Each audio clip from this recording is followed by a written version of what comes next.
Good morning tenth Hindi medium के student. आज हम सामाजिक विज्ञान में भूगोल में पाठ 2 वन्य और वन जीव संसाधन पढ़ेंगे। तो उसके पहले वाली वीडियो में हमने देखा कि किस प्रकार से प्राकृतिक संसाधन हमें मिलते हैं, प्राप्त होते हैं और कैसे वन हमारे जीवन में उपयोगी है और कौन कौन सी प्रजातियां हैं जो लुप्त होने के कगार पर है। अब वनों से हमें लकड़ी, छाल, पत्ते, रबड़, दवाइयाँ, भोजन, ईंधन, चारा, खाद इत्यादि प्रत्यक्ष एवं परोक्ष रूप से प्राप्त होते हैं। वनों और वन्य जीवन से प्राप्त होते हैं, इसलिए हम ही जिन्होंने वन और वन्य जीवन को नुकसान पहुँचा, हम ही हैं, मनुष्य ही है जिसने क्या किया है, वन को भी और वन्य जीवन को भी नुकसान पहुँचाया है। ज़्यादा से ज़्यादा हमने उसका क्या करा है, हनन ही करा है, उसे कुछ दिया नहीं है। भारत में वनों को सबसे बड़ा नुकसान उपनिवेश काल में हुआ। इसमें किन किन चीज़ों में वृद्धि की गई थी? रेल लाइन, कृषि, व्यवसाय, वाणिज्य, वानिकी, खनन क्रियाओं में वृद्धि हुई, जिससे कि सबसे बड़ा नुकसान वनों को हुआ। स्वतंत्रता प्राप्ति के बाद भी वन संसाधनों के सिकुड़ने से कृषि का फैलाव महत्वपूर्ण कारकों में से एक रहा है।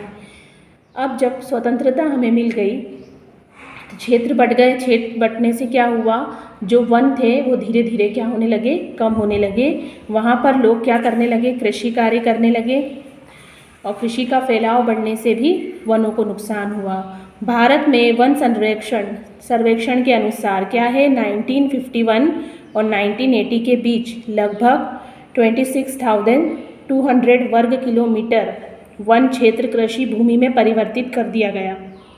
अधिकतर जनजातीय क्षेत्रों, विशेषकर पूर्वोत्तर और मध्य भारत में स्थानांतरित झूम खेती अथवा स्लैश और बर्न खेती के चलते वनों की कटाई या निम्नीकरण हुआ है। तो इस प्रकार से अगर हम देखा जाए तो भारत में विशेषकर कहाँ पर, पूर्वोत्तर और मध्य भारत में झूम खेती और बर्न खेती के चलते वनों की कटाई का निम्नीकरण हो गया। अब कुछ यहाँ पर उपनिवेश वाली बात कही है कि क्या उपनिवेशी वन नीति को दोषी माना जाना चाहिए। तो हमारे कुछ पर्यावरण विशेषज्ञों के अनुसार भारत के कई क्षेत्रों में संवर्धन, वृक्षारोपण अर्थात वाणिज्य की दृष्टि से कुछ या एकल वृक्ष जातियों के बड़े पैमाने पर रोपण करने से पेड़ों की दूसरी जातियां खत्म हो गई है। उदाहरण के तौर पर देखा जाए तो सागवान के एकल रोपण से दक्षिण भारत में अन्य प्राकृतिक वन बर्बाद हो गए और हिमालय में चीड़ पाइन के रोपण से हिमालय ओक और रोडोडेंड्रोन वनों को नुकसान हो गया। ऐसा पर्यावरण विशेषज्ञ के अनुसार है कि भारत में इन क्षेत्रों में इनमें नुकसान हुआ है और एकल वृक्ष जातियां बड़े पैमाने पर रोपी गई हैं। अब बड़ी विकास परियोजना ने भी वनों को बहुत नुकसान पहुंचाया है। जैसे 1952 में नदी घाटी परियोजना के कारण 5,000 वर्ग किलोमीटर से अधिक वन क्षेत्रों को साफ कर दिया गया और 4 लाख हेक्टेयर से अधिक वन क्षेत्र नर्मदा परियोजना यानी नर्मदा सागर परियोजना को पूर्ण होने में जलमग्न हो गए, जल में डूब गए।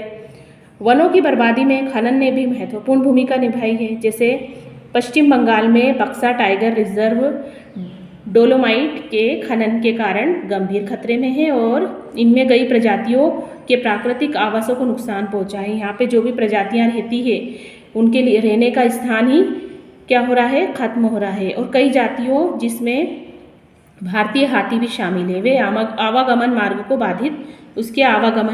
बाधित किया गया है। बहुत से वन अधिकारी, पर्यावरणविद यह मानते हैं कि वन संसाधनों की बर्बादी में पशुचारण और ईंधन के लिए लकड़ी कटाई मुख्य भूमिका निभाते हैं। यद्यपि इनमें कुछ सच्चाई हो सकती है, परंतु चारे और ईंधन हेतु लकड़ी की आवश्यकता पूर्ति मुख्यतः पेड़ों की टहनियाँ काटकर की जाती है, न कि पूरे पेड़ काटकर। वन पारिस्थितिक तंत्र देश के मूल्यवान वन पदार्थों, खनिजों और अन्य संसाधनों के संचय कोष है जो तेजी से विकसित होती है। औद्योगिक शहरी अर्थव्यवस्था की मांग की पूर्ति के लिए बहुत महत्वपूर्ण है और ये आरक्षित क्षेत्र अलग अलग लोगों के लिए अलग अलग मायने रखते हैं और विभिन्न वर्गों के बीच क्या होते हैं, विभिन्न वर्गों के बीच संघर्ष के लिए अनुकूल परिस्थितियां पैदा करते हैं। अब है हिमालय यव संकट। यव किसको कहा है कि चीड़ की प्रकार का सदाबहार वृक्ष है, इसलिए उसको क्या कहा जाता है, हिमालयन यव। एक औषधीय पौधा है ये, जो हिमाचल प्रदेश और अरुणाचल प्रदेश के कई क्षेत्रों में पाया जाता है। इसके पेड़ की छाल, पत्तियों, टहनियों और जड़ों के टक्सोल से रसायन निकाला जाता है और कुछ कैंसर रोगों के उपचार के लिए प्रयोग किया जाता है। इससे बनाई गई दवाई विश्व में सबसे अधिक बिकने वाली कैंसर औषधि है और इसके अत्यधिक निष्कासन से इस वनस्पति जाति को भी खतरा हो गया, क्योंकि इसका अधिक से अधिक क्या हो रहा है, हनन हो रहा है। ज़्यादा से ज़्यादा इसका इस्तेमाल किया जा रहा है और उस पर ध्यान नहीं दिया जा रहा। लेकिन पिछले एक दशक में हिमाचल प्रदेश और अरुणाचल प्रदेश में विभिन्न क्षेत्रों में यव के हजारों पेड़ क्या हो गए, सूख गए। तो ये ऐसी जाति है, प्रजाति है उसकी वृक्ष की, जो एक ना एक दिन क्या होगी, पूरी तरह से ये संकट में आ सकती है। अब भारत में जैव विविधता को कम करने वाले कारकों में वन्य जीव के आवास का विनाश, जंगली जानवरों को मारना व आखेटन, पर्यावरणीय प्रदूषण व विषाक्तीकरण, दावानल आदि शामिल है। पर्यावरण विनाश के अन्य मुख्य कारकों में संसाधनों का असमान बंटवारा, उनका असमान उपभोग और पर्यावरण के रखरखाव की जिम्मेदारी में असमानता शामिल है। आमतौर पर विकासशील देशों में पर्यावरण विनाश का मुख्य दोषी रहा है और इसका कारण क्या है, अत्यधिक जनसंख्या। एक अमेरिकी नागरिक का औसत संसाधन उपभोग एक सोमाली नागरिक के औसत उपभोग से 40 गुना ज़्यादा है। इसी प्रकार शायद भारत के 5% धनी लोग 25% गरीब लोगों की तुलना में अपने संसाधन उपभोग द्वारा पर्यावरण को क्या पहुंचाते हैं, नुकसान पहुंचाते हैं। जबकि जो 5% लोगों की पर्यावरण रखरखाव में कोई भी जिम्मेदारी होती नहीं, उन्हें यही नहीं पता है कि हमें पर्यावरण को किस तरह से सुरक्षित रखना चाहिए, या कह सकते हैं उनमें जागरूकता की कमी है। अब यहाँ प्रश्न क्या उठता है कि कौन, क्या, कहाँ से और कितना उपभोग कर रहा है। तो क्या आप जानते हैं कि भारत के आधे से अधिक प्राकृतिक वन लगभग क्या हो गए हैं, समाप्त हो चुके हैं और 1/3 क्या हो गए हैं, जल में डूब चुके हैं या सूख चुके हैं। 70% धरातलीय जल क्षेत्र प्रदूषित है और 40% मैंग्रोव क्षेत्र लुप्त हो चुका है। तो ऐसे में जंगली जानवरों की शिकार और व्यापार तथा वाणिज्य की दृष्टि से कीमती पेड़ पौधों की कटाई के कारण भी क्या हो गया है, हजारों वनस्पति और वन्यजीव जातियां लुप्त हो गई है और लुप्त होने के कगार पर है। तो यहाँ तक इस पाठ को आपको पढ़ना है, आगे का भाग हम अगली वीडियो में पढ़ेंगे। यहाँ तक आप ये लेसन को रीड करोगे।